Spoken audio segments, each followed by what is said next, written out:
மாண்புமிகு பொதுப்பணித்துறை அமைச்சர் அவர்கள். மாண்புமிகு பேரவைத் தலைவர் அவர்களே, எதிர்க்கட்சித் தலைவர் மாண்புமிகு எதிர்க்கட்சித் தலைவர் அவருடைய உரையில் ஒரு தவறான தகவலை கொடுத்தார். பிரதம மந்திரிக்கு ஒரு முறை மட்டும்தான் கடிதத்தை மாண்புமிகு முதலமைச்சர் எழுதினார் சொன்னாரு. நான் முடிச்சிடுறேன். முதல்ல பேசும்பொழுது அவர் முதல்ல நான் பேசி முடிச்சிடுறேன். அவர் பேசி முடிச்சு தர வாய்ப்பு தரேன். அவர் பேசி முடிச்சு அந்த வாய்ப்பு தரேன். இருங்க, அவர் பேசி முடிக்கிட்டு என்ன சொல்றாருன்னு கேளுங்க, அதுக்கப்புறம் பதில் சொல்லலாம். அதுக்கப்புறம் பேசிட்டோம். முதல் முறை பேசும்பொழுது ஒரு முறைன்னு சொன்னாரு, அப்புறம் இருமுறைன்னு சொன்னாரு. அதுக்கப்புறம் விவசாயிகளை சந்திக்கலன்னு சொன்னாரு. ஒரு தகவல், இன்றைக்கு மதியம் டெல்டா உடைய அனைத்து விவசாய சங்கத்திலே நீர்வளத்துறை அமைச்சராக இருக்கட்டும், பொதுப்பணித்துறை அமைச்சராகட்டும், மூத்த அமைச்சர்களை முதலில் சந்திக்க சொல்லி இன்று மதியம் 3:30 மணி அளவில் சந்திக்க ஒரு தகவலை கொடுக்கிறோம். ஒரு நிமிஷம். சந்திக்கிறதுக்கு போன வாரமே அதுக்கான இன்ஸ்ட்ரக்ஷன் கொடுத்துட்டாரு. Number 1 point. எதிர்க்கட்சி தலைவரை பார்த்து ஒரே ஒரு கேள்வி கேட்கிறேன், அதுக்கான விளக்கத்தை இங்க பதிவு செய்யணும். கர்நாடக அரசு மேகதாது அணை கட்டுவதற்கான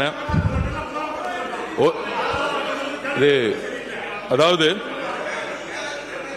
என்ன கொஞ்சம் பேச விடுங்க. ஏன்னா எதிர்க்கட்சி தலைவர் கேட்டதுக்கு ஒரு பதில் மட்டும் நான் கேட்கணும். அவர்கிட்ட ஒரே ஒரு கேள்வி கேட்டுக்கிறேன்.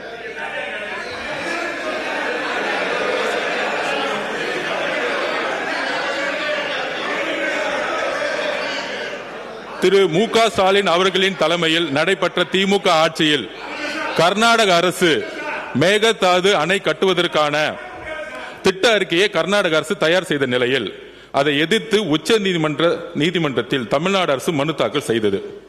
அந்த மனுவை உச்ச நீதிமன்றம் 13/11/2025 அன்று தள்ளுபடி செய்தது.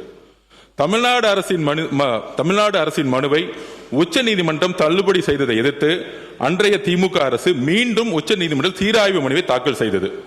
அந்த சீராய்வு மனுவும் 15/4/2026 அன்று உச்ச நீதிமன்றத்தால் தள்ளுபடி செய்யப்பட்டது.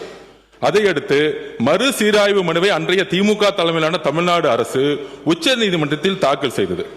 தமிழக உரிமையை காக்கும் கடைசி வாய்ப்பாக இருந்த அந்த மனு மீதும் கவனமாக உரிய வாதங்களை வலுவாக முன்னாள் முதலமைச்சர் திரு மு.க. ஸ்டாலின் அவர்கள் தலைமையிலான திமுக அரசு எடுத்து வைக்கவில்லை.